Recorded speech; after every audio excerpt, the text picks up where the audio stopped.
வரகாத்து. Right. இப்போ நாங்கள் இன்னைக்கு ப்ரெஷர் கிளினிக் தானே வந்திருக்கோம். நாங்கள் இந்த ப்ரெஷர் வந்து சில டைம்களில் வந்து சும்மா கூடும் உங்களுக்கு.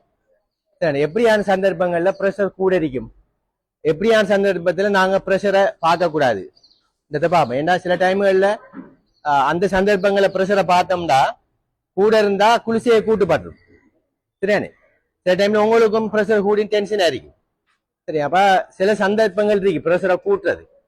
உதாரணத்துக்கு கொண்டு சொல்றேன், இப்போ உங்களுக்கு யூரின் ஃபுல்லா இருக்கு, பிளடர்ல வந்து சலப்பையில நம்ம சொல்லுவோம் மூத்திரம் முடுக்குதுமா, அப்படி ஃபுல்லா இருக்கு. நாம என்ன செய்யறோம்டா, நம்ம வேலையை முடிச்சுட்டு கெதியா ஊட்ட போய் பம்ப் பண்ண போகும் போட்டு யூரின் பாஸ் பண்றதில்ல.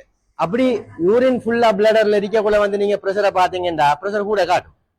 முதலாவது விஷயம் சரியானே. அப்ப யூரின் போகணும் சொல்லிச்சுன்னா, உங்களுக்கு யூரின் ஃபுல்லா இருந்தா சரியானே, பாத்ரூம் போகணும் போல இருந்தா போய் முடிச்சு போட்டு வந்துதான் ப்ரெஷர் பார்க்கணும். ஏன்னா அந்த டைம்ல நம்ம உடம்பு என்ன செய்யும், டென்ஷன் ஆയിരിக்கும், என்ன பதட்டமா இருக்கும். அப்ப அந்த வேலையை முடிச்சுட்டு கெதியா போகும்னு நினைக்கிறது பதட்டமா இருந்தாலும் ப்ரெஷர் கூடும். அதெல்லாம் சொன்ன கிளினிக் ஆக்கள் வந்து டென்ஷன் ஆகப்படா, பதட்டப்படப்படா, கெதியா போகணும்னு நினைக்கப்படாது. ஒரு மாத்தையில ஒரு நாள் தான் நம்ம உடம்ப பார்க்க வந்திருக்கோம். அமைதியா இருந்து ரெஸ்டா இருந்து அந்த டைமுக்கு வாங்க. கொஞ்சம் ஏர்லியாவெல்லாம் வந்துட்டு ஆள் க்ரோஸ் பண்ண தேவையில்லை. இப்ப 7 மணிக்கு வராங்க, 7 மணிக்கு வந்தா ஒரு 40 பேர் 50 பேர், 8 மணி டீம் 9 மணி டீம் அப்படி வாங்க. அப்ப அந்த டென்ஷன் பதட்டம் வந்து ப்ரெஷரை கூட்டும். முதலாவது விஷயம் சரிதானே. மற்றது நாம வந்து இப்ப வாரத்துக்கு ஒரு 30 நிமிஷத்துக்குள்ள அரை மணிக்கு ஆகிறதுக்குள்ள சிகரெட் ஒன்று அடிச்சேன் சரிதானே, பீடி ஒன்று அடிச்சா ப்ரெஷர் கூடும். அதுல இருக்கிற நிக்கோட்டின் வந்து நீங்க 2 இழுவை இழுத்துட்டு வந்தா அதுல இருக்கிற நிக்கோட்டின் பிளட்ல போயிச்சுண்டா உங்களோட ப்ரெஷரை கூட்டும் சரியானே. அந்த சார்ட்ல போட்டுருக்கு என்னென்ன காரணிகள் வந்து ப்ரெஷரை கூட்டும் இருக்கா, அது எல்லாரும் பார்க்கணும். ப்ரெஷர் பார்க்கணும், எப்படி கையை வைக்கிற, எப்படி சாஞ்சிருக்கணும் எல்லாம் இருக்கு. அப்ப ஸ்மோக் பண்ணிருக்கப்படாது. சிகரெட் குடிச்சிருந்தா ப்ரெஷர் கூட்டும் சரியா. கோபி குடிச்சிருந்தா ப்ரெஷர் கூட்டும். காஃபி என்ன மில்க் காஃபி ஒன்று அடிச்சிட்டு வந்த விரைக்குள்ள ஒரு 30 நிமிஷத்துக்குள்ள ஒரு அரை மணி நேரத்துக்குள்ள அந்த காஃபி அதுகள் குடிச்சிருந்தா கூடும். அடுத்து எக்ஸசைஸ் செஞ்சு போட்டு இருந்தாலும் ப்ரெஷர் கூடும். 30 நிமிஷத்துக்கு முதல்ல இருந்தா பிரச்சனை இல்லை. இப்ப நீங்க நடந்து வந்து இருந்து 30 நிமிஷம் இருந்தா ரிலாக்ஸா இருந்தா ப்ரெஷர் குறைஞ்சிடும் சரிதானே. அப்ப அடுத்து நீங்க இப்ப ஓபிடிக்கு வந்தாலும் நின்ற நெல்லுவையில இருந்து கெதியா ப்ரெஷரை பார்த்துட்டு போகணும்னு நினைக்கப்படா, நினைச்சாலும் ப்ரெஷர் கூட காட்டும் சரிதானே. அப்ப ஒரு 5 நிமிஷம் ஓபிடிக்கு வந்தா 5 நிமிஷம் இருந்தா ப்ரெஷரை பார்க்கணும்.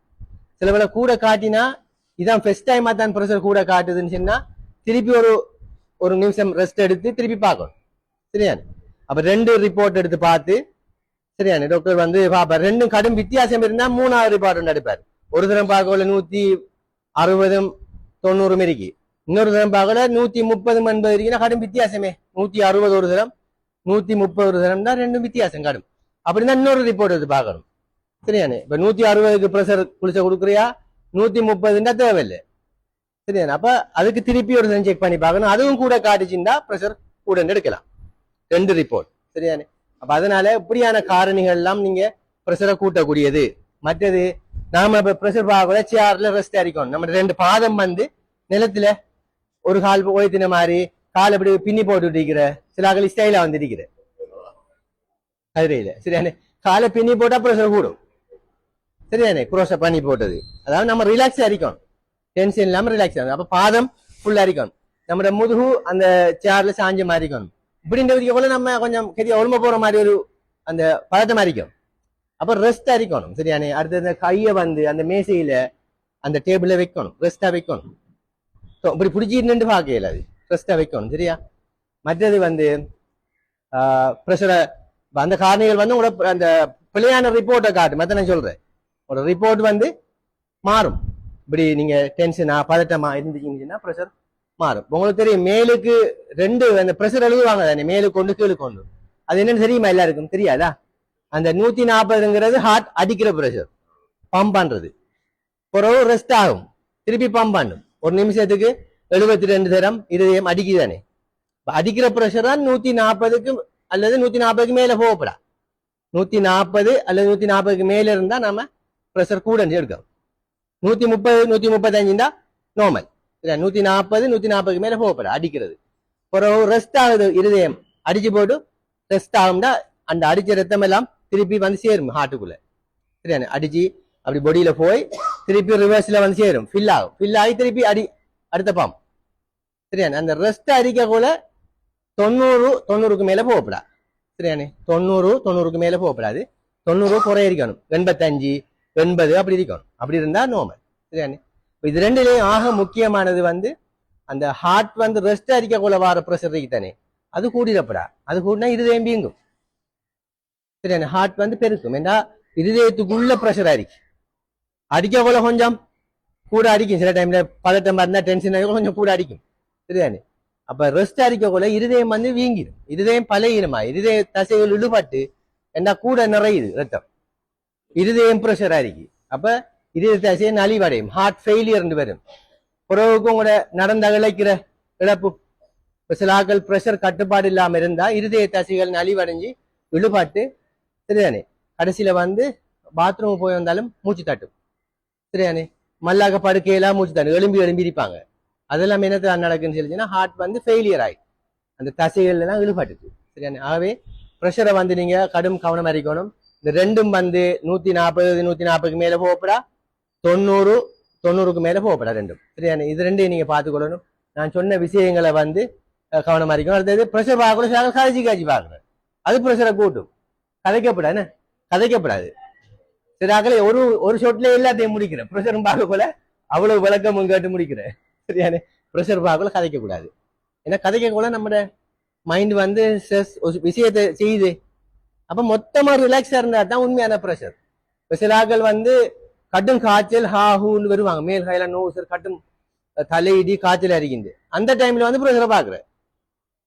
சரியானே அந்த டைம்ல ப்ரெஷரை பார்த்து போட்டு ப்ரெஷர் கூட இருந்தா என்ன செய்யற, ப்ரெஷர் குளிச்சுதாரையா. சரிதானே அப்ப நாம இந்த பல்லு வலி மருந்து எடுக்க வர கட்டும் பல்லு வலி தாங்கையில ப்ரெஷரை பாக்குறது. அந்த வலி வேதனை இருக்கக்குள்ள எல்லாருக்கும் ப்ரெஷர் கூடும். சரி சில பேஷண்ட் வகுத்து வலியோட வருவாங்க, அட்மிட் ஆகி டியூல அந்த டைம்ல கட்டி பார்த்தா ப்ரெஷர் இருக்கு. நாம மருந்து கொடுக்க மாட்டோம், போர்ட்ல வச்சு அவர் வலி குறைஞ்ச பிறகு திருப்பி செக் பண்ணி பார்ப்போம், நார்மலா இருக்கு. சரிதானே அப்ப இப்படியான சந்தர்ப்பங்கள்ல நீங்க டாக்டர்ஸ் கிட்டையும் நீங்க ஃபோர்ஸ் பண்ணி சில டைம்ல பார்க்க சொல்றேன். இன்னைக்கு கட்டும் அந்த வேற ஏன்னா ஒரு ஷொட்ல எல்லாத்தையும் முடிச்சு போவோமேல, ஹாஸ்பிட்டலுக்கு வந்ததோட அந்த காய்ச்சலுக்கு மருந்துக்க வந்ததோட ப்ரெஷரை பார்ப்போம். நான் சொல்றேன் நாம மொத்தமா ரெஸ்டா ரிலாக்ஸா அடிக்கக்குள்ள ப்ரெஷர் பாக்குறதா உண்மையான ப்ரெஷர். நம்மளோட மைண்ட்ல இருந்து மனசு இரவெல்லாம் நித்திர இல்லை, சரியான யோசனை கவலை, மகத்தான வீட்டு இரவெல்லாம் நித்திர இல்லை வந்து ப்ரெஷரை பாக்குறேன். ப்ரெஷர் என்ன செய்யும் கூட காட்டும். என்ன இப்ப நீங்க பாத்துருவீங்க. இப்ப எங்களுக்கு பிரச்சனை மருந்து தாரையா இல்லையா, ப்ரெஷரை பார்த்து போட்டு ப்ரெஷர் கூட விட்டு அனுப்பியுமேலா, போட்ல அனுப்பிங்களா, அனுப்பிய மாட்டேங்க. மகத்தான வீட்டுக்கு தான் முதலாவது நாள் வீட்டையும் போகணும். இப்ப எங்களுக்கு வீட்டை அனுப்பியுமேலா, உங்களுக்கு வீட்டையும் போகணும். அப்ப இந்த ப்ரெஷரோட அனுப்பியுமேலா. சரி ஆகவே டென்ஷன் அறிக்கிற டைம்கள்ல, யோசனை கவலை இருக்கிற டைம்கள்ல, இரவெல்லாம் நித்திர முழிச்ச என்ன அப்படி இருந்த டைம்கள்ல நீங்க தயவு செய்து ப்ரெஷர்களை செக் பண்ணா கூட காட்டும் பிள்ளையாரு. நான் சொன்ன விஷயங்களை கவனமா பாருங்க. இப்போ ஒவ்வொரு ஆளா மிஸ் கேட்கலாமா, பாத்ரூம் போய் வந்தீங்களா, இரவு தூக்கம் இல்லையா, இவ்வளவு கேட்டு இவ்வளவு ப்ரெஷர் பார்க்கண்டா எவ்வளவு நேரம் இருக்கும் எல்லாருக்கும். சரியானே அப்ப நீங்க உங்களுக்கு அந்த நாலேஜை தந்திருக்கி நீங்க போய் பாத்ரூம் போகணும் இல்லைன்னா போயிட்டு வந்து ப்ரெஷர் செக் பண்ணுங்க. நான் சொன்ன மாதிரி அந்த சேர்ல அந்த ரெஸ்ட் வைங்க கையை. சரியானே கையை ஒரு ஆள் இழுத்து வைக்கிற, நாம இழுக்கிறேன். இன்னைக்கு அந்த இடத்துல நல்லா துணி மத்த 2-3 பட உறுப்பு இருந்தாலும் அதுவும் பிள்ளையா காட்டும். அந்த கஃப் இருக்கிறது வந்து சரியா இதுல இருக்கணும், அவங்க வச்சு காட்டுவாங்க. சரியானே அப்ப அதுகளுக்கு நீங்க உதவி செய்யணும். உதவி செஞ்சா சரியான அளவிட எடுக்கலாம், இல்லாட்டி அளவிடுகள் பிள்ளையா காட்டும். அப்ப ரிப்போர்ட்டும் மருந்துகளும் சும்மா தேவைக்கு இல்லாமக்கு கூட்ட வேண்டி வரும். சரியானே அப்ப இன்றைக்கு இது மட்டும்தான் தலைப்பு. ப்ரெஷரை நோமலா அந்த சில காரணிகள் ப்ரெஷரை கூட்டுறது. அப்ப அதுகளை நாங்க கட்டுப்பாடா இருந்து நான் சொன்ன மாதிரி தயவு செய்து இப்ப ஆண்கள் இருக்கீங்க, சிகரெட் குடிச்சிட்டு கோப்பி அதுகளை குடிச்சிட்டு வந்து ப்ரெஷரை பார்க்காங்க, பார்த்தா ப்ரெஷர் கூட இருக்கும். சரிதானே ரைட் இவ்வளவு போதும் இன்றைக்கு. ரைட் இந்த விஷயங்களை மற்ற ஆக்களுக்கும் சொல்லுங்க. நீங்க இப்ப வீட்டுகள்ல வந்து இப்படியான விஷயங்களை கதைங்க, நன்மை தான். தவா பண்ணி தானே இது. இப்ப நம்மளுக்கு தெரிஞ்ச விஷயத்த ஒரு ஆள் ஆரோக்கியத்துக்கு தானே சொல்றோம். என்ன அப்ப நாம அந்த விஷயங்களை இன்றைக்கு எங்களுக்கு சாயந்தரம் ஹாஸ்பிட்டல் போன டைம்ல இந்த விஷயங்கள் கிடைச்சிச்சு. நீங்க சொல்லி ஒரு 10 பேர் சொல்லுங்க, அந்த 10 பேர் இன்னொரு 10 பேர் சொல்லுங்க. சொன்னீங்கன்னா நம்மளுக்கு நன்மையும் கிடைக்கும், அடுத்தது அநியாயமா சில ட்ரீட்மெண்ட்கள் எடுக்கிறதும் நம்மளுக்கு குறையும். சரியானே? சரி, போதும்.